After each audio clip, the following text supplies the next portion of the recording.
القائل شهر رمضان الذي أنزل فيه القرآن هدى للناس وبينات من الهدى والفرقان والصلاة والسلام على أشرف الأنبياء والمرسلين وعلى آله وصحبه أجمعين أما بعد. Firman Allah Subhanahu wa taala yang bermaksud bulan Ramadan diturunkan padanya Al-Quranul Karim, petunjuk hidayah kepada sekalian manusia, keterangan-keterangan daripada petunjuk, dan Al-Furqan, pembeda antara al-haq dan al-batil. Allah Subhanahu wa taala menyebut di dalam ayat yang lain bagi menunjukkan betapa besarnya nilai hidayah.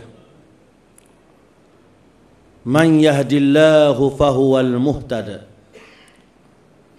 wa man yudlil falan tajida lahu waliyan mursyida. Sesiapa yang Allah Ta'ala bagikan hidayah baginya, maka dia berada di bawah hidayah Allah. Dan sesiapa yang Allah Ta'ala sesatkan, maka kamu tidak akan dapati baginya pelindung dan pembimbing, pemandu. Jika kita membaca Al-Quranul Karim, kita akan menemui betapa banyaknya kalimah huda dengan berbagai-bagai bentuk lafaz, sama ada kata perbuatan ataupun kata terbitan dan berbagai-bagai lagi. Tetapi semua kalimah huda ataupun hidayah dalam Al-Quran berbeza-beza maknanya. Yang paling besar maknanya pada tiga perkara. Hidayah yang ada di dalam Al-Quran ada tiga. Yang pertama, hidayah ammah, hidayah yang umum, ataupun hidayatul fitrah, hidayah petunjuk yang berasaskan tabiat semula jadi yang Allah Ta'ala letakkan dalam diri makhluknya. Inilah yang dinyatakan oleh Allah di dalam surah Al-A'la. Sabbihisma rabbikal a'la alladhi khalaqa fasawwa walladhi qaddara fahada. Bertasbihlah dengan nama Tuhanmu yang maha tinggi, yang mencipta sekalian makhluk dan menyempurnakan ciptaannya, dan dialah Tuhan yang menentukan segala takdirnya, maka dia memberi hidayah. Hidayah di sini maknanya hidayah fitrah, hidayah tabiat semula jadi yang Allah Ta'ala bagikan dan tetapkan dalam diri makhluk. Sukakan sesuatu yang memberi manfaat dan benci terhadap sesuatu yang mendatangkan mudarat. Semua makhluk,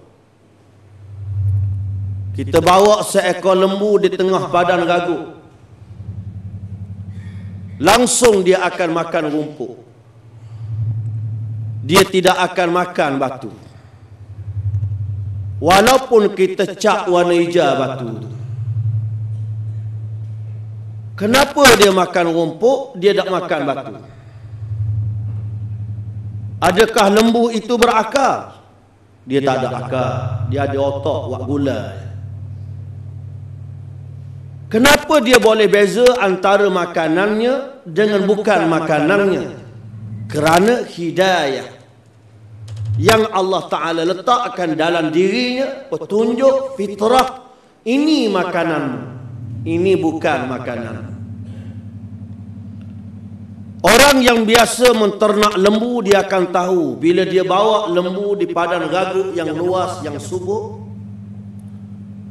kadang-kadang di tempat rumput yang subur itu, lembu tak makan rumput itu. Yang membuatkan kadang-kadang kita nak berasa marah. Bodoh lembu, hak tempat subur tak makan. Memang dia bodoh. Tetapi dia ada hidayah. Kita pergi dekat rumput yang panjang, yang subur itu, kita tengok ada najis dia, ada tahi dia. Maka dia tak akan makan di situ kerana ada tahi dia dan dia bau acing dia. Walaupun dia tidak mengaji kitab fiqh bahawa najis itu tak dia makan. Kerana apa? Kerana ada hidayah dalam diri dia. Gajah yang ganas, yang buas, yang besar, jika kita ambil anak dia letak zoo Hulu Kelang,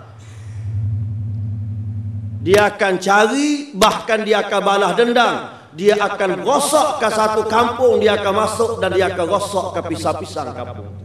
Kerana dia cari anak dia. Dia akan cari anak dia macam mana pun. Adakah kerana dia cari anak dia tu kerana semangat jihad? Tak. Bukan semangat jihad. Kerana hidayah, sayang pada anak dia, dia akan cari. Beruk dia pergi ke mana pun, dia akan dukung anak dia. Beruk tina, dia akan dukung. Dia naik panjat tinggi pun dia dukung anak dia. Dia ambil rambutan, dia beri ke anak dia dulu makan, dia makan ke dia.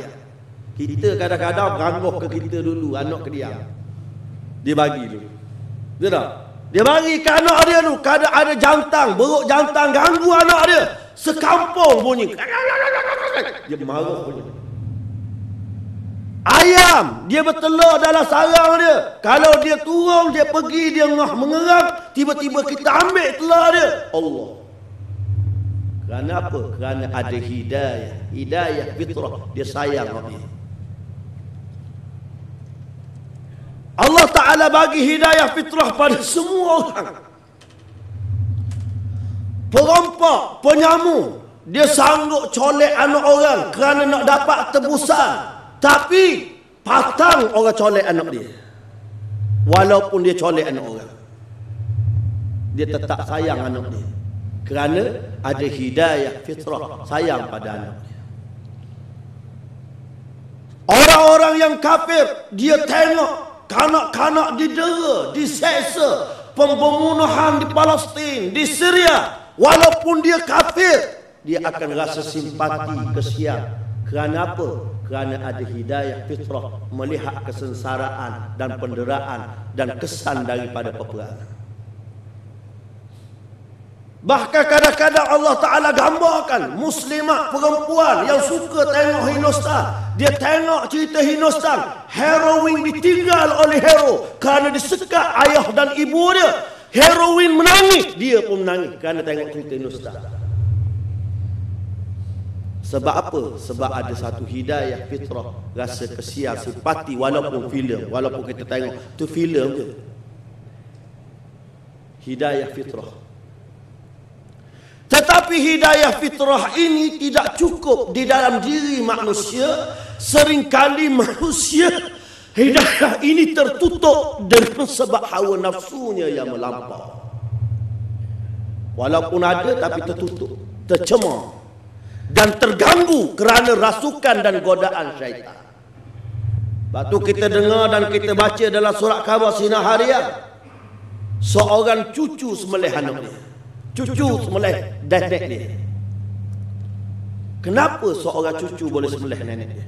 Kerana fitrah dia, hidayah dalam diri dia telah tertutup dengan hawa nafsunya.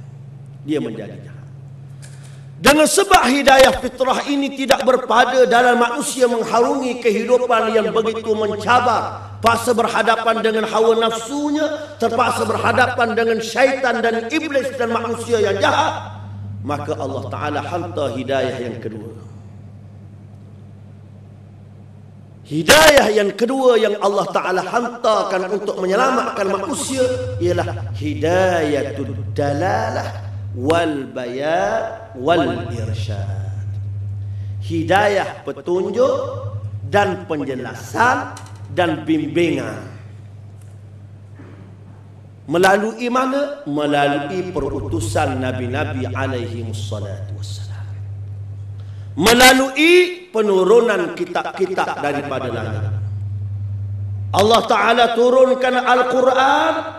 Peranan Al-Quran adalah huda, hidayah. Tapi hidayah Al-Quran ni makna apa? Hidayah Al-Quran ialah hidayah petunjuk, penjelasan, penerangan, bimbingan, panduan untuk manusia, supaya manusia tahu yang buruk dengan yang baik, yang iman dengan yang kufur, jalan syurga, jalan neraka. Inilah yang disebut oleh Allah pada awal Al-Quran bila kita baca dalam Baqarah, "Dzalikal kitabu la ghaiba fihi hudan." Hudan lil muttaqin. Hudan di sini maknanya hidayah. Hidayah dalalah wal bayan wal irsyad. Kitab Al-Quran ini diturunkan oleh Allah dengan tiada keraguan di dalamnya, memberi hidayah, petunjuk, penjelasan dan penerangan kepada orang yang bertakwa. Inna hadzal Quran yahdi. Kalimah yahdi itu hidayah. Inna hadzal Quran yahdi. Sesungguhnya Al-Quran ini memberi hidayah lillati hiya aqwam, bagi jalan yang betul. Hidayah di sini makna apa? Hidayah dalalah wal bayan wal irsyad. Hidayah petunjuk, penjelasan dan penerangan. Rasulullah sallallahu alaihi wasallam pembawa hidayah. Apa pembawa hidayah Rasulullah? Yang disebut oleh Rasul, ana rahmatun muhda, kata Rasulullah. Ana kata Rasulullah, aku rahmatun, pembawa rahmat, muhda itu daripada kalimah hidayah. Huda di situ, yakni pembawa hidayah. Pembawa hidayah. Tetapi Rasulullah bawa hidayah apa? Hidayah penjelasan, petunjuk, penerangan kepada manusia. Manusia ini seringkali dia lupa dengan hidayah fitrah, terganggu dengan gangguan-gangguan yang banyak. Maka Allah Ta'ala turunkan hidayah melalui perutusan Nabi. Wa amma Thamud fahadainahum. Kalimah hadadah.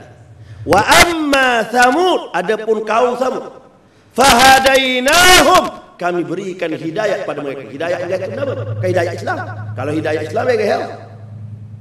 Lama dia.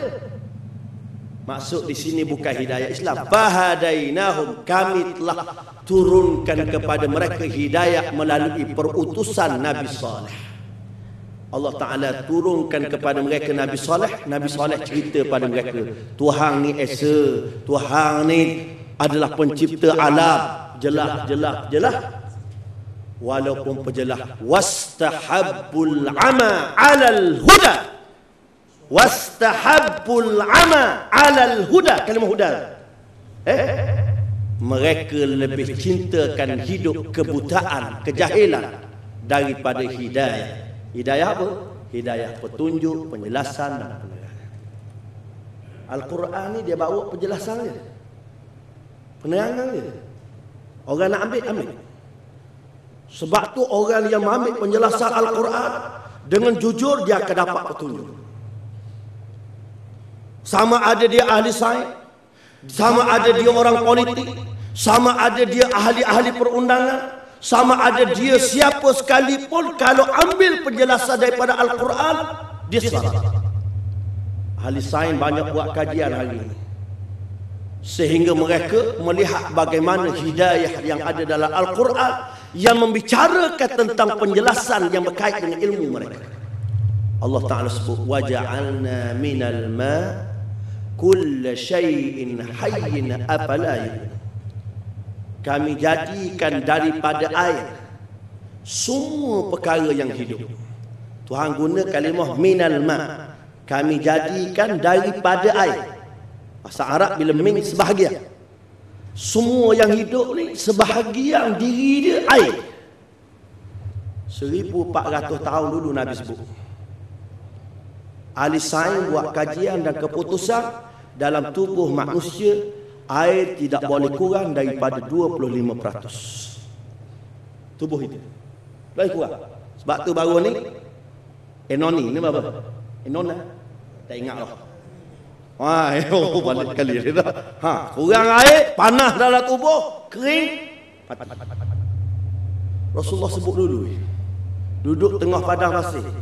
Tak ada makmah. Tak buat kajian. Al-Quran sebut. Semua yang hidup Allah Ta'ala jadikan daripada air. Ahli sains buat kajian. Kenapa? Pihak penyiasatan dia akan gunakan anjing dan anjing itu diciumkan bau manusia. Penyenayah siapa? Ambil baju penyenayah, tok hidung. Anjing akan cari. Quran sebut 1400 tahun dulu. Bukan 1400 tahun Quran sebut. Ceritanya zaman Nabi Yusuf alaihissalam. Zaman Nabi Yusuf. Bila Nabi Yusuf tahu bahawa ayah dia buta, adik-beradik dia nak balik, nak keluar daripada istana, dia ambil baju saya. Ambil baju saya. Campak pada ke muka ayah. Balik, ambil baju, campak muka. Celek Nabi Yusuf laku. Kerana mencium bau Nabi Yusuf alaihissalam. Ahli sains buat kajian bahawa setiap kita ni bau dia beza. Melainkan hak makan durian banyak tu, hak tu lain kira. Hak tu terganggu sikit. Tapi bau tubuh dia ada. Ya tak? Bau tubuh dia tetap ada. Beza belaka. Ni kita duduk seramai-ramai ni, tetap bau dia beza. Beri dia. Baju Tek Imam ke anjing. Dia cari Tek Imam. Dia cari saya. Bau Tek Imam kurang sikit daripada saya. Wangi sikit. Gitu. Dia beza sikit. Anjing akan cari. Dia akan cari. Dia tak akan bertukar. Ahli buat teknologi hari ni. Ambil. Ni. Cok jari. Poleh-poleh pula sekarang ni. Bukan satu je. Orang buat siasatan. Ni. Saya pernah. Statement kena ambil. Ni. 5 jari ni kena ambil. Sebab orang jari manusia seramai berjuta-juta, berbilion sejak dulu sampai sekarang, tak sama. Bala qadirina ala an nusawwiya banana, kata Allah. Bahkan kami boleh menyamakan jari-jari manusia. Tuhan kata dia boleh menyamakan. Maknanya jari manusia tak sama. Dia boleh buat sama, tapi dia buat jari manusia tak sama. 1400 tahun dulu Nabi sebut macam tu. Nabi dah pernah buat kajian. Ahli sains baru menemuinya. Teknologi yang ada hari ini mengakuinya. Ambil mana? Ini mereka. Itu contoh hidayah penjelasan yang ada dalam Al-Quran. Ahli sains mula memperakui. Sepatutnya ahli-ahli yang pakar perundangan memperakui kehebatan undang-undang yang ada dalam Al-Quran. Ahli-ahli politik sepatutnya memperakui pengajian tentang politik dalam Al-Quran adalah begitu hebat. Pakar-pakar ekonomi, semua orang yang mahu hidup dengan hidayah Allah, dia boleh melihat berdasarkan hidayah dalalah wal bayan yang ada dalam Al-Quran. Tapi seringkali manusia tidak mengutamakan hidayah Quran. Maka di sana ada hidayah yang ketiga. Hidayah ini adalah suatu perkara yang sangat berharga, yang hanya dipilih oleh Allah, dikurniakan kepada sesiapa dia kehendaki. Apa dia? Hidayatut taufiq wal ma'unah. Apa dia? Balik ni kena ingat juga ni. Tak? Tazkirah. Balik-balik ni sekurang-kurangnya ada juga balik ni ilmu. Yang ketiga ni dia panggil hidayatut taufiq wal ma'unah. Apa dia? Hidayatut taufiq wal ma'unah. Kuat sikit. Lapor lagi malang. Tak lapor dah. Hidayatut taufiq. Hidayah taufiq. Taufiq ni Allah Ta'ala bagi kekuatan hati, diri melakukan sesuatu wafqan, bertepatan dengan kehendak Allah. Allah Ta'ala bagi gerak dalam hati kita, tubuh kita, pukul 5.30 bangun. 5.30 bangun. Isteri kata bangun nak pergi mana tu abang? Nak pergi semayang. Nak pergi semayang tu lahir daripada mana? Hidayah taufik Tuhan bagi ke dia. Mudah je nak pergi semayang. Dia tak? Bila dengar orang ada tazkirah dan kuliah di masjid, pakai baju nak pergi mana? Isteri kata nak pergi dengar kuliah masjid. Allah dapat hidayah taufik. Kemudian tanya pula, malam esok bunyi kata Ustaz Azhar tu orang Kuala Lumpur. Kat mana Ustaz Azhar tu? Ulu Selangor. Saya nak pergi. Nak pergi tu. Allah Ta'ala bagi hidayah taufik pada dia. Minat kerana ada dapat hidayah taufik. Ma'unah. Tuhan bagi pertolongan pada dia. Hati gerak, tubuh gerak, nak buat benda baik. Tapi orang yang tidak mendapat hidayah taufik, duduk dalam majlis dah. Ada kuliah, bangun lagi. Orang nak semaya terawih, dia kuliah. Tu dah tahulah jawab sendiri. Sebab tu dalam Al-Quran sebut hidayah ini sangat berharga. Innaka la tahdi man ahbabta walakinna Allah yahdi man yasha. Sesungguhnya engkau wahai Muhammad tidak boleh bagi hidayah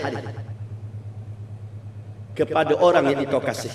Walakinna Allah yahdi man yasha. Tapi Allah hanya boleh memberi hidayah pada sesiapa yang dikehendaki. Hidayah di sini makna hidayah taufik, ma'unah. Allah Ta'ala bagi taufik dia, terbuka hati, masuk Islam. Abu Talib dengar Al-Quran daripada Nabi, tengok sifat Nabi, Nabi beritahu tentang Islam banyak, tapi tak boleh juga hidayah Quran. Tak boleh juga hidayah daripada Nabi SAW.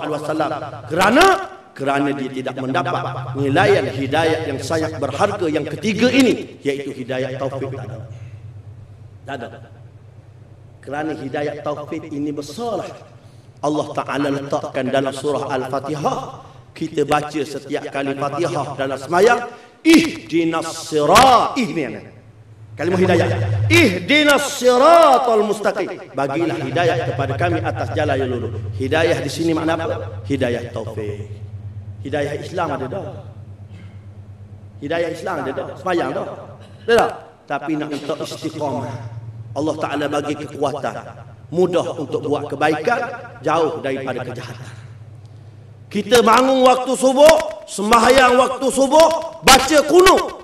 Allahumma hdini fi man hadait. Allahumma hdini, ya Allah Tuhan, tunjuk padaku. Tunjuk di sini tunjuk apa? Ya Allah Tuhan, tunjuk aku biar jadi Islam. Islam apa sembahyang subuh orang ni. Tak? Ini hidayah taufik. Biar pagi-pagi hari Allah Ta'ala bagi hidayah pada kita nak buat kebaikan, jauh daripada perkara haram, dekat dengan perkara halal. Suka buat kebaikan, jauh daripada perkara munkar. Seorang waliullah yang hidup dalam keadaan sangat buruk pada awalnya. Semua orang pernah sebut nama dia Fudail bin Iyad. Fudail bin Iyad. Fudail bin Iyad ini dia setara macam gayah muda. Kalau kita nak tengok, dia orang Islam, belajar Quran, duduk dalam negara umat Islam, tapi dia ni terkenal sebagai seorang yang suka mencuri, merompak dan menyamar. Sehingga penduduk bila mereka nak mendiamkan anak dia waktu malam, dia akan kata, "Diam, cukup menangis. Kalau tak berhenti menangis, ibu akan bagi engkau kepada Fudail." Budak-budak tu kena. Kalau kita ni, diam, atu. Kita orang Melayu. Ada orang Melayu gitu. Diam. Tu orang Melayu. Orang di sana dia akan sebut, anak dia menangis malam, dia nak diamkan anak dia, uskut. Kalau tidak, mau pergi ke Fudail. Bila dengar Fudail takut. Sebab Fudail ni terkenal. Ayahanda Samsai. Satu hari dia nak mencuri. Dia naik atap rumah orang. Dia buka atap. Dia tengok dalam rumah tu seorang lelaki tua yang sedang duduk bertemankan dengan anak gadis dia. Dia kata malam ni memang peluang boleh curi habis. Tuan rumah tu temang dia, anak dia, orang perempuan. Dia pula gagah, muda, terkenal dengan hebat. Boleh berlaku hari ni, tak masalah. Si tua, lelaki tua ni sedang duduk dalam rumah dia baca Quran. Dia tak layan mula-mula.